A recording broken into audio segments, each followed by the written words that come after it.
Alright, so in this video, I'll show you guys how to get your custom affiliate link on Temu. So first thing you want to do is just click on you. And once you're here, you want to go to the settings on the top. Now, as you can see all these info. So just click on country and region and make sure it's selected to United States, even though if you're from like other countries.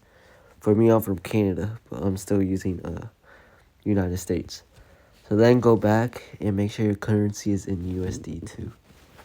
Now go to the search bar and just type in affiliate program. Alright, once you're here, you can see affiliate influencer. And this is basically the affiliate tab where you can promote and get commission. So what you want to do is just click on get $8 now. And now just click on copy link. Once you copied your link, just send it to your friends or family. And when they sign up using your link or code, you get commission and you get extra $8. And every purchase they make, you get like 20% commission. So there you go.